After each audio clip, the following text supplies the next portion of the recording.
Y'all killing me with this. Okay, so now they're talking about Kid Rock's brother, who, for those of you just listening at home, this guy's only got one leg. I didn't even know Kid Rock had a brother. And the fact that he's a one-legged golfer is insane.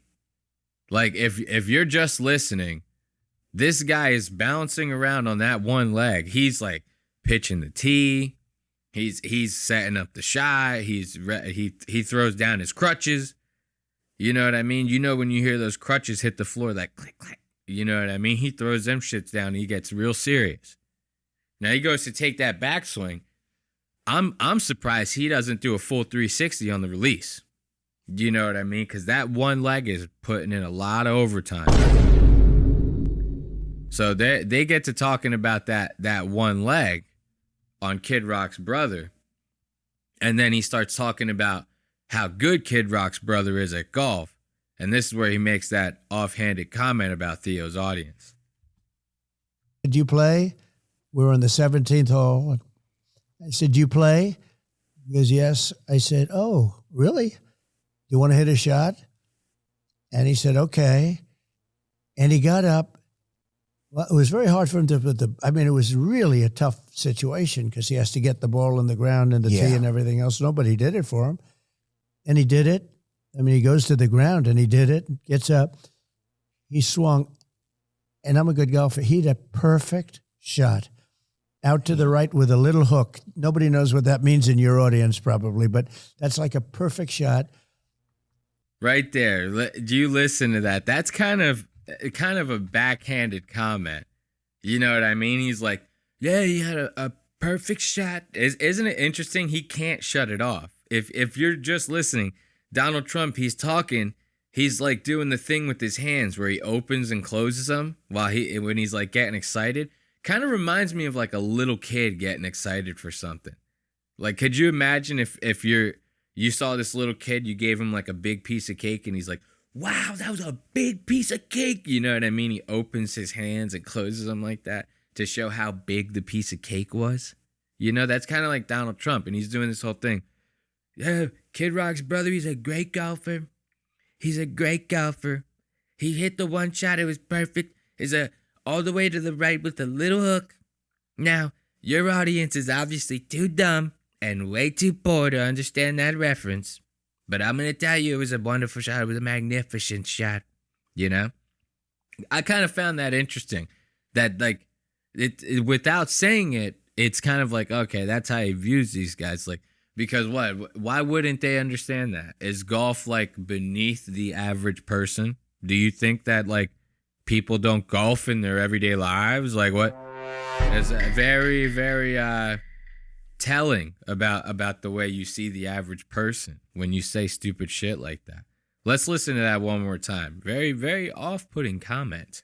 Shot. And he said, okay. And he got up. Well, it was very hard for him to put it was really a tough situation because he has to get the ball in the ground and the tee and everything else. Nobody did it for him.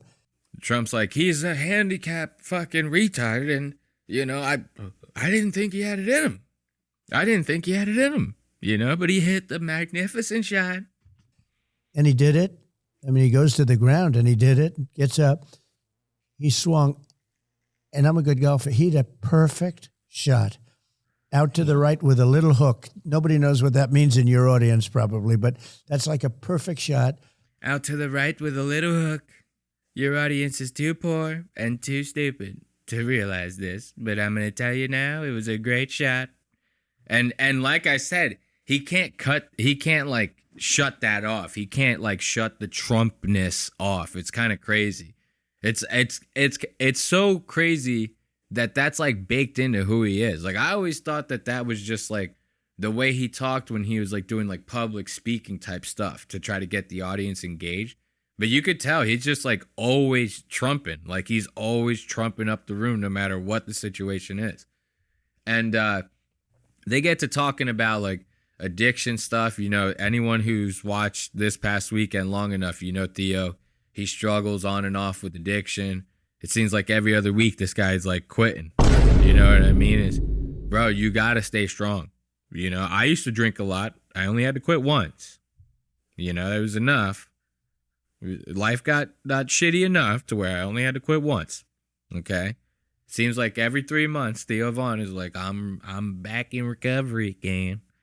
But so they get to talking about that, and Trump's talking about his brother who was an alcoholic. Then they start talking about like, well, you know, alcohol is so riddled throughout the business world. And Theo's like, yeah, how do you manage that? And they get to talking about it.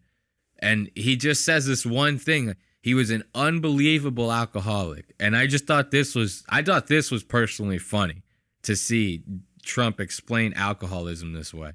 He felt it was important to be able to drink. I said, no, just don't drink. He said, you know, to be successful in business, you have to sort of interact and you have to drink. And I said, don't do it. Anyway, he became an unbelievable alcoholic, uncontrollable alcoholic. Oh, I thought you meant like one of the best. Yeah, and he died. See, like even Theo is like, oh man, I thought you meant like he was the greatest alcoholic who's ever lived. You know, dude, that's so funny to hear. Like I said, he just always has the Trump on. It's always the Trump show. So he's like doing these, because you know he does this all the time. He'll explain something. He'll be like, we got the best border policies, unbelievable border policies. We got them. They're the greatest. You know, somebody's like, what about the bombs in Syria? He's like, magnificent bombs. We got the most unbelievable bombs hitting Syria right now, you know? So now he's talking about this guy's alcoholism. He's like, this guy was an unbelievable alcoholic. Unbelievable. And even Theo's like, wait, what? Like he was the greatest one who ever lived? Like this guy was unbelievable like that? And he's like, no, terrible alcoholic, terrible alcoholic. Theo's like, why didn't you just say that? You know, it's like, that's so funny. I want to hear that again. It because he felt it was important to be able to drink. I said, no, just don't drink. He said, you know, to be successful in business, you have to sort of interact and you have to drink. And I said, don't do it. Anyway, he became an unbelievable alcoholic, uncontrollable alcoholic. Oh, I thought you meant like one of the best. Yeah, and he died. I thought you meant one of the best. Even Theo is like, I'm sorry, I'm not following you there, bud. Like, what is happening here? That's like insane, you know, the way you're talking about this guy's alcoholism. And hold my fart like a bong rip.